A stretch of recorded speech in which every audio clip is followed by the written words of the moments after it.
வணக்கம் மக்களே. நான் இன்றைக்கு இன்ஸ்டன்ட் பாட்டில் கீரை பருப்பு சாதத்தோடு வந்திருக்கிறேன். இதான் இன்ஸ்டன்ட் பாட். பாருங்க எப்படி இருக்குன்னு கமெண்டில் போடுங்க. தேங்க்யூ மக்களே. ப்ளீஸ் சப்ஸ்கிரைப் பண்ணி லைக் பண்ணி கமெண்ட் பண்ணுங்க மக்களே. தேங்க்யூ மக்களே.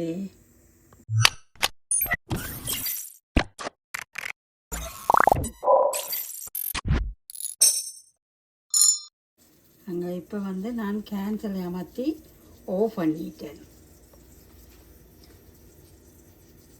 இப்படி நீங்கள் இன்ஸ்டன்ட் பாட்டில் பிரியாணி செய்யலாம், குழம்பு வைக்கலாம். குழம்பு வைக்க நீங்கள் சோட்டையை அமர்த்தி போட்டு எல்லாத்தையும் வதக்கி போட்டு இப்போ இந்த கேன்சல் பண்ணி போட்டு திருப்பி ப்ரெஷரை அமர்த்தி நீங்கள் தண்ணியெல்லாம் விட்டு கூட்டி குழம்பு வைக்கலாம். ஆனால் மூடி போட தேவையில்லை. குழம்பு வைக்கிறேன்டா அப்படி தான் இன்ஸ்டன்ட் பாட்டில் சமைக்கிறது. ஈஸியாக சமைச்சு கொள்ளலாம். இப்போ இன்றைக்கு நான் ப்ரெஷர் குக்கரில் இன்ஸ்டன்ட் பாட் எடுத்து வச்சுருக்கிறேன். அதில் பருப்பு கீரை சாதம் செய்ய போகிறேன். அதுக்கு துவரம் பருப்பும் கொஞ்சம் பாசிப்பருப்பு, வறுத்த பாசிப்பருப்பும் எடுத்து வச்சுருக்கிறேன். கீரை எடுத்து வச்சுக்கிறேன். கீரை பருப்பு சாதத்துக்கு கீரை, தக்காளி பழம்,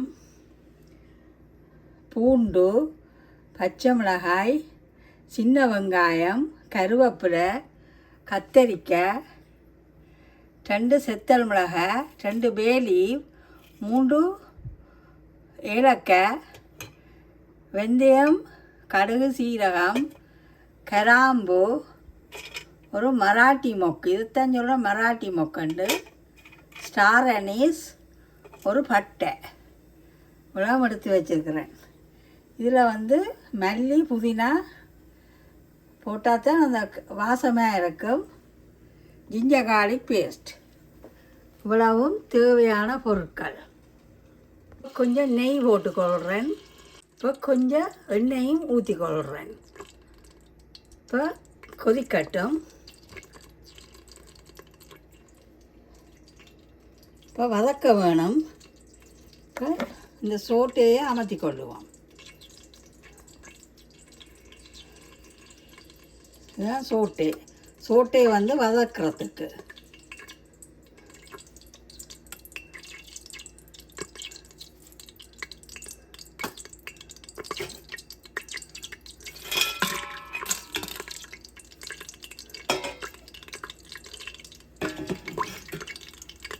செத்தல் மிளகாய், பட்டை, கிராம்பு போட்டுக்கொள்கிறேன்.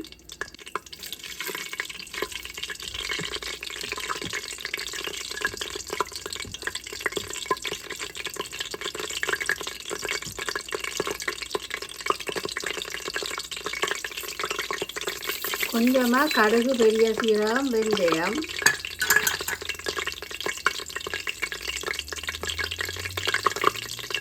பச்சை மிளகாய், பூண்டு,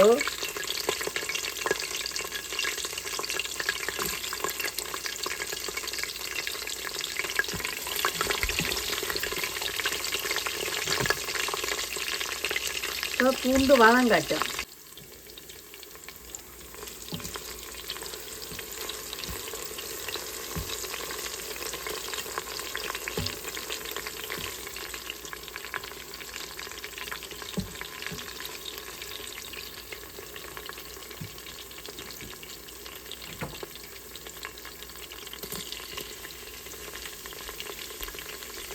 கருவேப்பிலை போட்டுக்கொள்கிறேன்.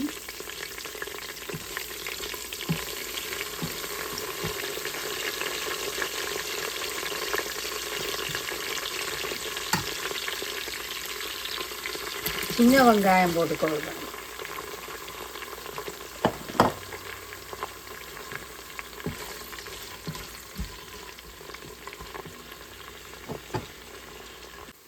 சின்ன வெங்காயம் வதங்கி கொண்டிருக்கு. இப்படி வதங்கி கொண்டிருக்க இந்த ப்ரெஷர் குறைஞ்சி கொண்டு போகும். நீங்கள் இந்த ப்ளஸ் அமர்த்தி இன்னும் கூட வதக்கணுமெண்டா அமர்த்தி கொண்டிருக்கணும். நீங்கள் வேறுங்க 11க்கு போகுது, 12 போகுது. இப்படி நீங்கள் அமர்த்தினாத்தான் கொஞ்சம் கூட நேரம் நின்று வதங்கும்.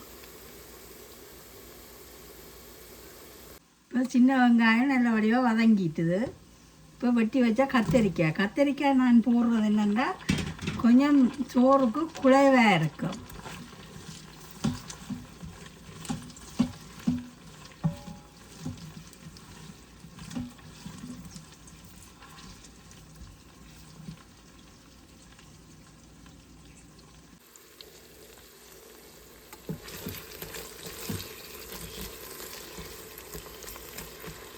கொஞ்ச நேரம் வதங்கினா போதும். பாருங்க மக்களே, இப்போ கத்தரிக்காய் ஒரு 3 நிமிஷம் வதங்கியிருக்கு. 4 நிமிஷம் 12 விட்டுனான். இப்போ 8க்கு வந்திருக்கு. இதுதான் இந்த சோட்டே.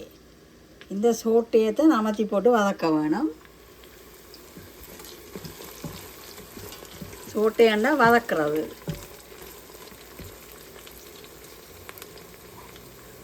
இப்போ நான் தக்காளி போட்டுக்கொள்கிறேன்.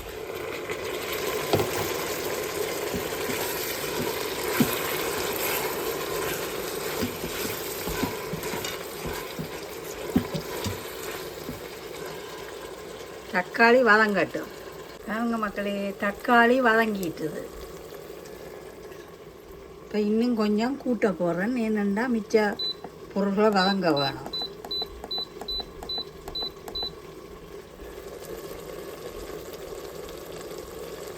இப்படி கூட்டி ஓன் பண்ணோன்னு ஒரு சத்தம் ஒன்று கேட்கும். அந்த சத்தம் கேட்டால் அது ஓன்ன்றது அர்த்தம். இப்போ நான் இனி தக்காளி வதங்கிட்டுது. புதினா இலை ஏன்னா கூட போடணும். புதினாவும் மல்லி இலையும் போட்டுக்கொள்ளுவோம்.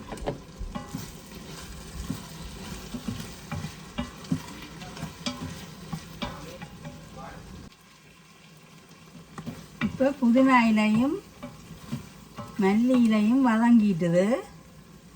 இப்போ நான் கீரை போட்டுக்கொள்கிறேன். கீரை அங்கே கீரை போட்டிருக்கிறேன். இதையும் கொஞ்சம் வதக்கி விடுவோம்.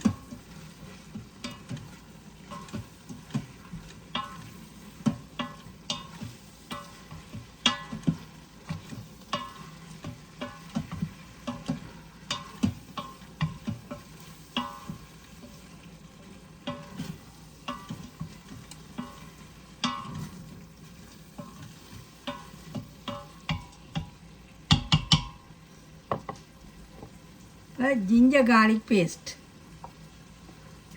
இப்போ கடைசியாக தான் ஜிஞ்சர் கார்லிக் பேஸ்ட் போடணும். என்னென்னா அடிப்பிடிச்சுப்போம். கொஞ்சம் பச்சை வாடை போக இதையும் வதக்கி விடுவோம். வாசம் புதினாயும் கொத்தமல்லியிலையும் போட்டோன்னே அந்த புதினாயில வாசம் தூக்கி எறியுது.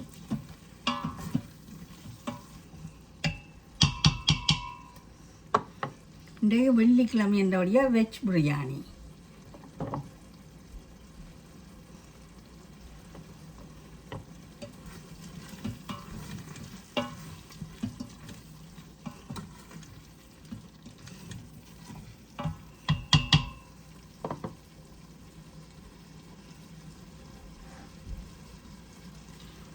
நான் துவரம்பருப்பும்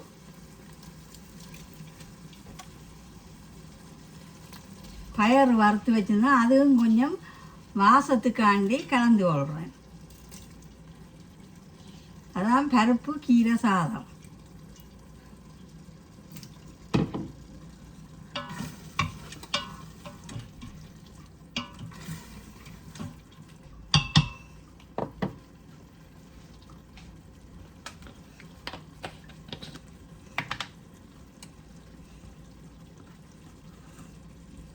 கொஞ்சமாக தூள் போட்டுக்கொள்கிறேன்.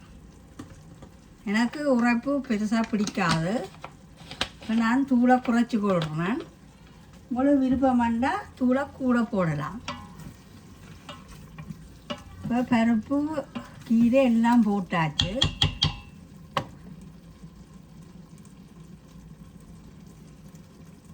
இப்போ சீரக சம்பா அரிசிக்கு 1.5 கப்புக்கு 1.25 கப் தண்ணி விட்டுருக்குறேன்.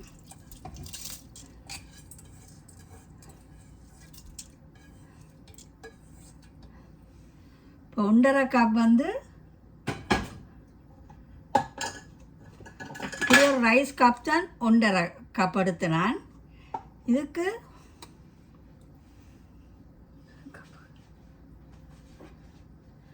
இந்த கப்பால் 1.25 கப் தண்ணி விட்டுருக்குறேன்.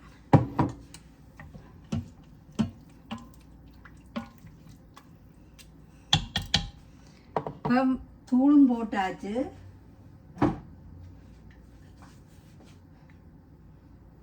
ஒரு டீஸ்பூன் உப்பு போட்டுக்கொள்கிறேன்.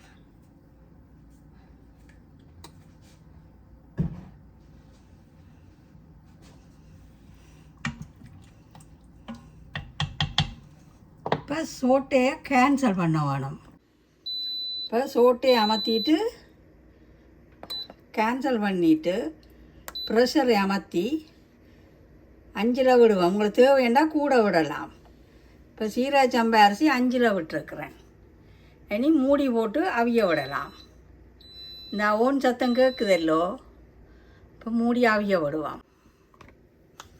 அங்கே இப்போ லாக் பண்ணிட்டேன். இப்போ ஓன் பண்ணிட்டுது அவியட்டும். இப்போ இன்ஸ்டன்ட் போட் வந்து 2க்கு வந்துட்டுது. 5க்கு விட்டேன் நான் சீரக சம்பா அரிசி. இப்போ 1க்கு வந்துட்டுது. 0க்கு வந்தோடனே ஓப்பன் பண்ணி கொள்ளலாம். இப்போ 0க்கு வந்துட்டுது.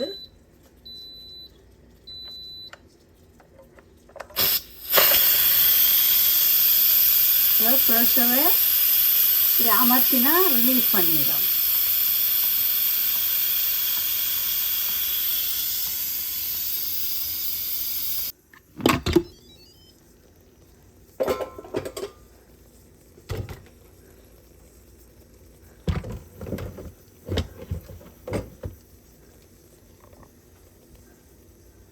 எங்கள் மக்களே, இன்ஸ்டன்ட் போட் பிரியாணி சூப்பராக வந்திருக்கு. கீரையும் பருப்பும் போட்டது. நல்ல பிரியாணி நல்ல வடிவாக வந்திருக்கு. பாருங்க, கணக்காக அவிஞ்சிருக்கு. நல்லா உதிரி உதிரியாக வந்திருக்கு. சீரக சம்பா கீரை துவரம் பருப்பு பிரியாணி. இன்றைக்கும் ராசவள்ளிக்கிழங்கு இவர் விடிய வேணும்னா வெட்டி தந்தவர். எனக்கு மட்டும்தான் ராசவள்ளிக்கிழங்கு விருப்பம். இவர் சாப்பிட்றே இல்லை. அப்போ நான் இப்போ ராசவள்ளிக்கிழங்கு அவிக்க போகிறேன். இப்போ ப்ரெஷர் குக்கரில் ஒரு 7 விசில் விடலாம். இப்போ ராசவள்ளிக்கிழங்குக்கு சீனியும் தேங்காய் பால் பவுடரும் போட்டிருக்கிறேன்.